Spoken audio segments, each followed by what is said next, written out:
Di fakta selanjutnya, bulan depan akan melangsungkan pernikahan seorang wanita muda ditemukan tewas di kamar kosnya di Sleman, Yogyakarta. Sementara di Jakarta, seorang wanita ditikam hingga tewas oleh orang tidak dikenal di lobi apartemen di kawasan Tanjung Duren. Polisi telah tangkap pelaku namun motifnya masih digali.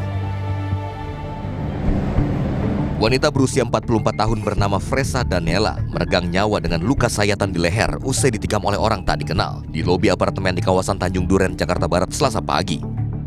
Polisi yang tiba ke lokasi kejadian langsung melakukan olah tempat kejadian perkara dan identifikasi terhadap jasad korban.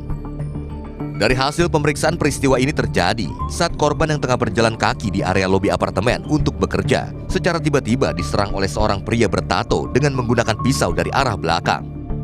Korban yang mengalami luka sayatan di bagian leher tewas di tempat. Pelaku yang sempat melarikan diri ditangkap petugas apartemen dan warga serta diserahkan ke polisi. Pelaku yang diketahui bernama Andi Handoyo yang merupakan warga Tangerang masih diperiksa intensif. Motif pembunuhan juga masih digali. Kondisi pelaku belum stabil dan keterangannya berubah-ubah, serta pelaku dan korban tidak saling kenal. Sementara motifnya apa?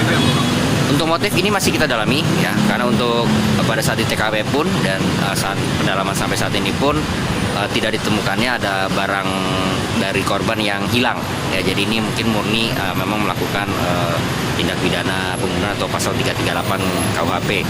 Tapi kita masih ingin mendalami lagi motifnya apa ya, yang membuat pelaku ini sehingga melakukan tindak pidana atau perbuatan kriminal ini. Hingga kini sudah 4 saksi diperiksa polisi. Polisi juga lakukan tes urin kepada pelaku untuk mengetahui adanya pengaruh narkotika atau tidak.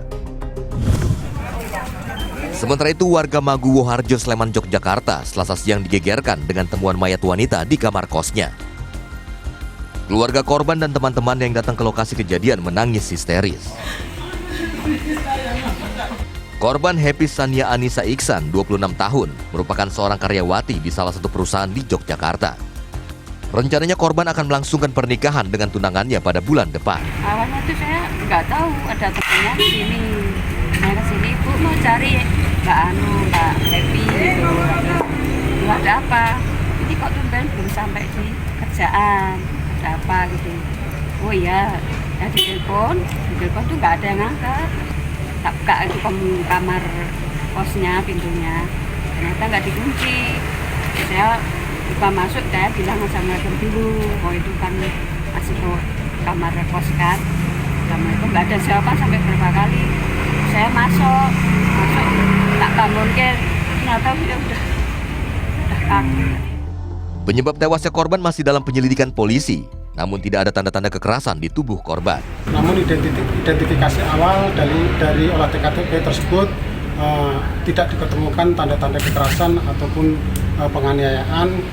Terus kemudian dari jenazah yang kita temukan pun tidak ditemukan tadi yang saya sampaikan. Terus di lokasi daripada kos tersebut juga tidak ditemukan benda-benda berbahaya lain. Terus kemudian tidak ada barang-barang berharga yang diketahui hilang. Jenazah korban kemudian dibawa ke Rumah Sakit Bayangkara untuk dilakukan otopsi. Beberapa saksi diperiksa polisi untuk ungkap penyebab pasti kematian korban. Andreas Sigit Pamungkas, Ibrahim melaporkan untuk NET.